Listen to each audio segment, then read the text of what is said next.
ನಮಸ್ತೆ ಗೆಳೆಯರೆ. ಬೆಂಗಳೂರು ಯಾವ ಏರಿಯಾನಪ್ಪ ಇದು? ಗೌಡನಪಾಳ್ಯದಲ್ಲಿ ಹಾವು ಬಂದಿದೆ ಅಂತ ಕಾಲ್ ಬಂದಿದೆ. ರೆಸ್ಕ್ಯೂ ಟೀಮ್ ಬಂದಿದೆ ಇಲ್ಲಿ. ಬಟ್ ಇವರಿಗೆ ಒಂದು ವಿಚಾರ ಹೇಳ್ಬೇಕಾಗಿತ್ತು. ಎಷ್ಟುದ್ದ ಇದೆ ಹಾವು? ಆಲ್ಮೋಸ್ಟ್ ಇಷ್ಟುದ್ದ ಇತ್ತು, ಸಣ್ಣಗಿತ್ತು. ಸಣ್ಣಗಿದೆ. ಅದು ನಾಗರಾವಲ್ಲ ಅಲ್ಲ?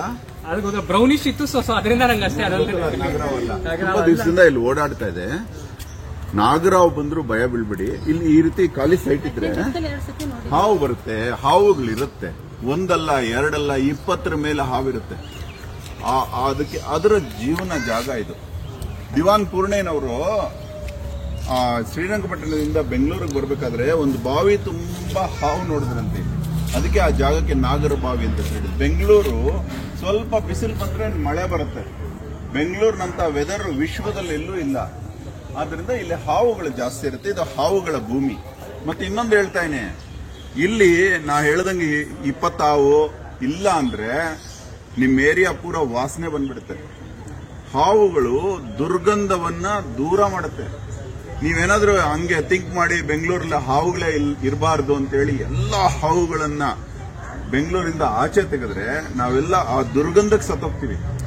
ರೋಗ ರುಜಿನಗಳು ಬಂದು ಸತ್ತೋಗ್ತೀವಿ. ನಿಮ್ಗೆ ಒಂದು ಗಮನ ಇರಲಿ, ಯಾವುದೇ ಹಾವಿರ್ಲಿ ಹಾವಿನ ಜೊತೆ ಬದುಕೋದು ಕಲ್ತ್ಕೋಬೇಕು. ಅದು ಕಚ್ಚೋದಿಲ್ಲ. ಕೇರೆ ಹಾವು ಕಚ್ಚೋದ್ರಿಂದ ಯಾರೂ ಸಾಯೋದಿಲ್ಲ, ಅದು ಕಚ್ಚೋದು ಇಲ್ಲ. ದಯವಿಟ್ಟು ಹಾವುಗಳನ್ನ ಬೆಂಗಳೂರಿನ ಜನ ಪ್ರೀತಿ ಮಾಡೋದು ಕಲ್ತ್ಕೋಬೇಕು. ನಾವು ಹಾವುಗಳ ಜೊತೆ ಬದುಕೋದು ಕಲ್ತ್ಕೋಬೇಕು.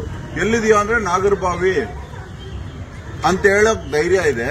ಅದೇ ನಾಗರಹಾವು ಇದ್ರೆ ಭಯ ಬೀಳ್ತೀವಿ. ದಯವಿಟ್ಟು ಇದನ್ನು ಬೀಳ್ಬೇಡಿ.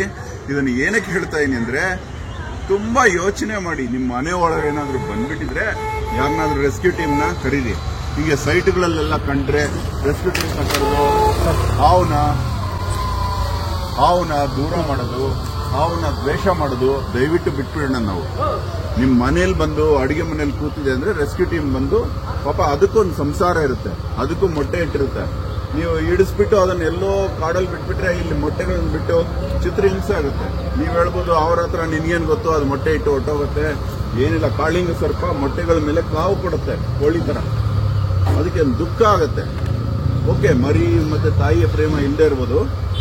ಹಾವುಗಳಿಲ್ಲ ಅಂದ್ರೆ ನಾವು ದುರ್ಗಂಧ ಬಂದು ರೋಗ ರುಜಿನಗಳು ಬಂದು ಸಾಯೋದು ಖಂಡಿತ. ಇದು ಗಮನದಲ್ಲಿಟ್ಕೊಂಡು ಅದಕ್ಕೆ ನಾವು ನಾಗರ ಪೂಜೆ ಮಾಡೋದು, ನಾಗರ ಪಂಚಮಿ ಮಾಡೋದು. ಯಾಕೆ ಅಂದ್ರೆ ಅಲ್ಲಿ ಪೂಜೆ ಮಾಡ್ತೀವಿ, ಇಲ್ಲಿ ಬಂದ್ರೆ ಅಯ್ಯೋ ಹಾವು ಹಿಡಿದ್ಬಿಡಿ ಅಂತೀವಿ.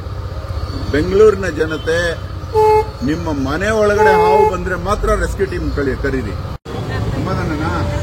ಒಳಗಡೆ ಬಂದಿದ್ದಕ್ಕೆ ಮನೆ ಒಳಗಡೆ ಇತ್ತದು, ಅದಕ್ಕೆ ಹೊರಗಡೆ ಬಂತಾರೆ. ಇನ್ನೊಂದು ಹೇಳ್ತೀನಿ ನಿಮ್ಗೆ, ನಿಮ್ ಮನೇಲಿ ಪಕ್ಕದಲ್ಲಿ ಸೈಟಲ್ಲಿ ಹಾವಿದೆ, ನಿಮ್ ಮನೇಲಿ ಬರಬಾರದು ಅಂತ ನಿಮ್ಗಿದ್ರೆ ನಿಮ್ ಮನೆ ಹೊಸಲ ಹತ್ರ, ನಿಮ್ ಮನೆಗೆ ಎಲ್ಲೆಲ್ಲಿ ಒಳಗ್ ಬರೋ ದಾರಿ ಇದೆಯೋ ಅಲ್ಲೆಲ್ಲ ಉಪ್ಪು ಮತ್ತೆ ಮೆಣಸು ಪೌಡರ್ ಮಾಡಿ ಹಾಕಿರಿ. ಅದು ಬರೋದಿಲ್ಲ ಪಾಪ. ನೀವು ಅದರ ಜೊತೆ ಬದುಕೋದು ಕಲ್ತ್ಕೊಳ್ಳಿ. ಹಾವುಗಳಿಗೆ ಕೊಂದ್ರೆ ಮಹಾಪಾಪ ಬರುತ್ತೆ, ಒಳ್ಳೇದಲ್ಲ. ಆಧ್ಯಾತ್ಮಿಕವಾಗಿ ಹೇಳ್ತಾರೆ. ಇನ್ನು ಮುಂದೆ ಹಾವುಗಳ ಜೊತೆ ಬದುಕೋದು ಕಲ್ತ್ಕೊಳ್ಳೋಣ. ಧನ್ಯವಾದ. ಅಹೋರಾತ್ರ.